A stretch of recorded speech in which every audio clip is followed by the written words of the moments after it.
Jangan lupa like, comment, subscribe, dan klik ikon lonceng untuk terus update video-video terbaru. Assalamualaikum warahmatullahi wabarakatuh. Wahai sahabatku, semoga sahabatku dalam kondisi sehat walafiat di bawah lindungan dari Allah Subhanahu wa taala. Di masyarakat kadangkala ada orang yang mempertanyakan dan dijadikan sebagai tanda, yaitu penggunaan kata sayyiduna atau sayyidina atau sayyidana. Ada kata sayyid di sana. Sehingga kalau misalnya ada orang bertemu dengan orang lain, loh, dia kok tidak menggunakan sayyidina? Jangan-jangan dia adalah kelompok si A. Loh, dia kok menggunakan sayyidina? Nah, berarti dia adalah kelompok si A. Sehingga kata sayyidina itu bisa menjadi sebuah pertanda simbol bagi identitas kelompok tertentu. Karena ada sebuah kelompok yang mengatakan jangan menggunakan kata sayyidina, karena penggunaan kata sayyidina itu dianggap sebagai bid'ah. Tapi bagi kelompok yang lain ini bukan bid'ah, ini justru adalah bagian dari keadaban, adab, tata krama kepada Kanjeng Nabi Muhammad SAW. Karena orang Indonesia pun juga sering menyebut baginda, Kanjeng Nabi. Ini juga bagian dari penghormatan kepada Nabi Muhammad SAW. Kalau bahasa Arab mungkin sayyiduna, tapi kalau orang Indonesia sang baginda, kemudian kata Kanjeng Nabi, itu adalah bagian dari penghormatan. Kalau misalnya orang biasa aja boleh yang terhormat, masa kepada Nabi yang sangat diagungkan tidak boleh mengatakan yang terhormat? Ya kan aneh. Nah, ini secara logika dan kebahasaan saja sebenarnya. Tetapi pertanyaannya adalah, apakah penggunaan sayyiduna itu sebagai sesuatu yang salah? Ya tidak salah, wahai sahabatku. Dan apakah itu dianggap sebagai bid'ah? Para ulama ada yang menjelaskan misalnya ini adalah bid'ah, tapi banyak juga ulama yang mengatakan itu bukan bid'ah. Dan itu sah-sah saja, boleh-boleh saja. Dan itu justru menunjukkan ketakziman kita, penghormatan kita kepada panutan kita, Nabi Muhammad SAW. Kita akan melihat hadisnya misalnya. Rasulullah SAW dalam hadis yang diriwayatkan oleh Al-Bukhari, "Ana sayyidun nas." Saya adalah pemimpinnya manusia. Saya adalah penghulunya manusia. Saya adalah sayyidnya manusia. Ana sayyidun nas. Coba menggunakan kata sayyid.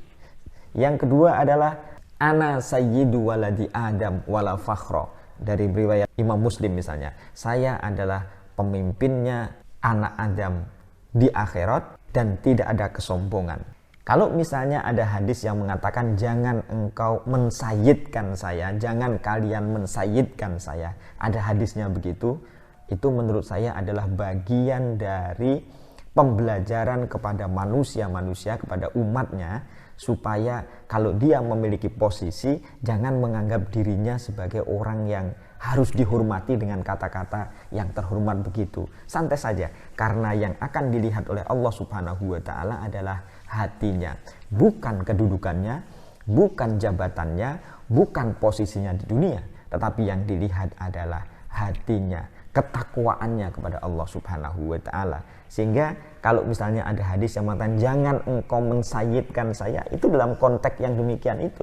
Dalam konteks untuk mengajari umatnya jangan merasa dirinya paling hebat, jangan merasa dirinya sombong karena dia memiliki posisi dan jabatan. Karena semuanya di hadapan Allah Subhanahu wa taala, posisi, jabatan, kedudukan, pandangan masyarakat itu tidak ada apa-apanya, karena yang dilihat adalah hatinya.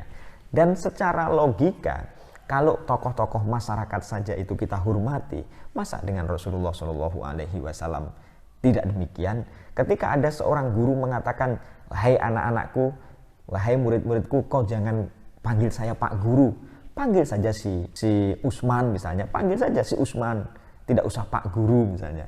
Lalu muridnya ini dengan literlek lalu mengatakan Usman, itu kan nggak pantas. Kalau Pak Guru saja, kalau Bupati saja, kalau Pak RT saja dihormati, masa tokoh agama yang sangat menjadi teladan dan kita junjung tidak boleh kita hormati?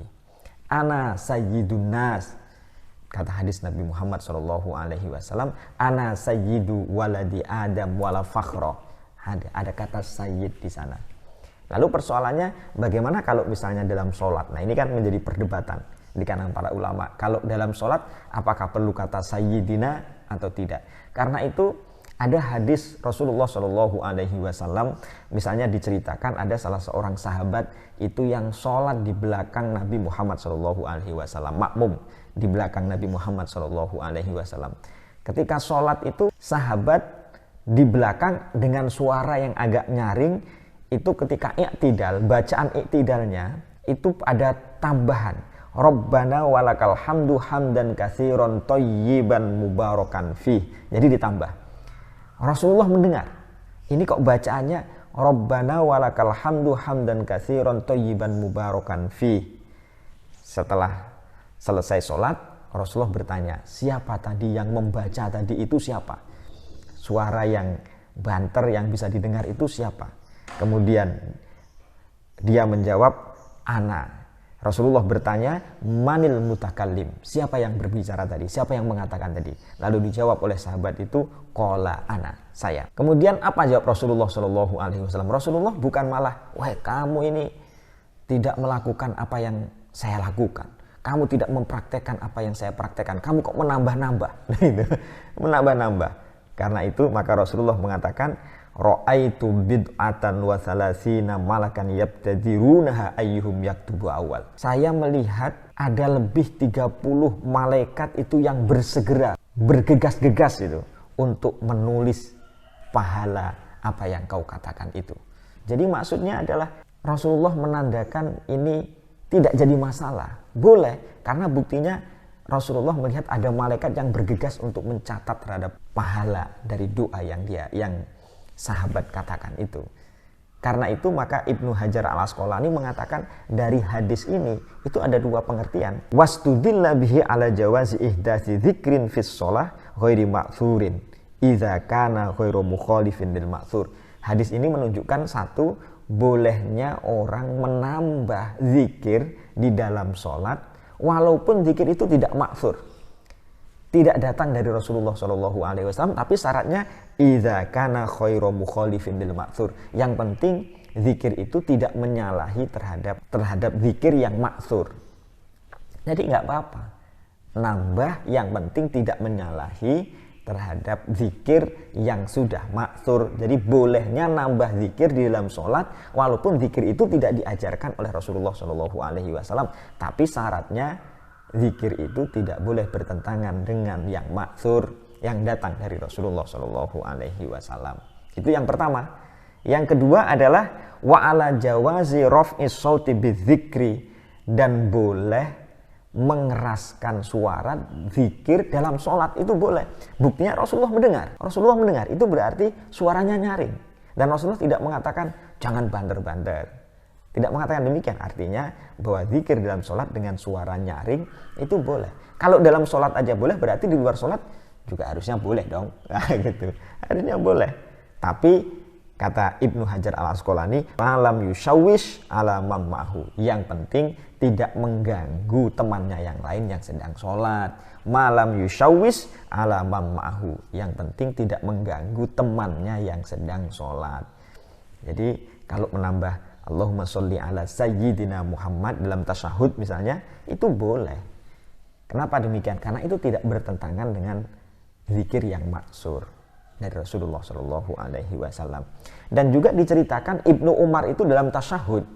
Hadis yang lain, Ibnu Umar itu dalam tasyahudnya menambah wahdahu la syarikalah. Jadi kan dalam tasyahud asyhadu alla ilaha illallah. Qala Ibnu Umar berkata, zidtu fiha wahdahu la syarikalahu wa asyhadu anna Muhammadan abduhu wa rasuluh. Makanya dikatakan tasyahud itu karena ada syahadatnya. Asyhadu alla ilaha illallah.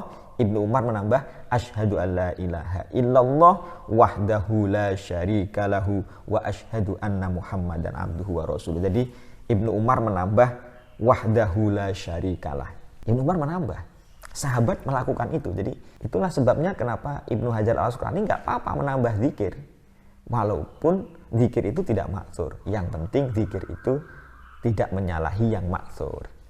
Jadi apalagi dengan menambah Allahumma sholli ala sayyidina Muhammad, dengan kata sayyidina tidak menyalahi yang ma'thur. Karena itulah maka dalam kitab-kitab, terutama dalam kitab madhab Syafi'i, dijelaskan wa qauluhu, dalam kitab I'anatul Thalibin misalnya, wa qauluhu wa anna Muhammadan Rasulullah, al-aula, yang lebih utama zikrus siyadati, menambah sayyidina, di annal afdola sulukul adabi, karena yang paling utama adalah menambah kata sayyidina itu adalah untuk tata krama. Jadi ada tata kramanya. Jadi Allahumma sholli ala sayyidina, ada tata kramanya.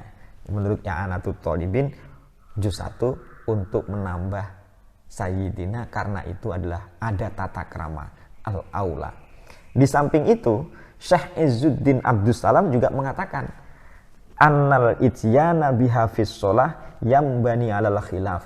Memang menambah sayyidina di dalam sholat itu perbedaan pendapat, ada perbedaan pendapat. Halil aula imtithalul amr au sulukul adab. Yang utama itu, kata Izzuddin bin Abdus Salam, yang paling utama itu dengan cara tidak usah menambah sayyidina sebagaimana yang ma'thur misalnya, atau menambah sayyidina li sulukil adab, untuk tata krama. Maka qultu, kata Izzuddin bin Abdus Salam, walladzi yazharu li wa af'aluhu fis shalah wa ghairiha al-ityanu bilafdis sayyid. Kata Syekh Izzuddin Abdus Salam, yang paling bagus menurutku adalah dengan menambah sayyidina baik di dalam sholat maupun di luar sholat. Ini walladzi yazharu li wa af'aluhu fis shalah wa ghairiha, yang bagus menurut saya dan saya lakukan itu baik di dalam sholat maupun di luar sholat, itu dengan cara menambah sayyiduna. Kenapa demikian? Karena lisulukil adab. Nah ini, karena untuk menjalankan tata krama kita kepada baginda kita, kepada junjungan kita, kepada panutan kita, Nabi Muhammad Sallallahu Alaihi Wasallam. Kalau begitu, silahkan dilanjutkan dengan menambah sayyiduna. Demikian, wallahu a'lam bishawab, wa ilaihil marji'u wal ma'ab. Assalamualaikum warahmatullahi wabarakatuh.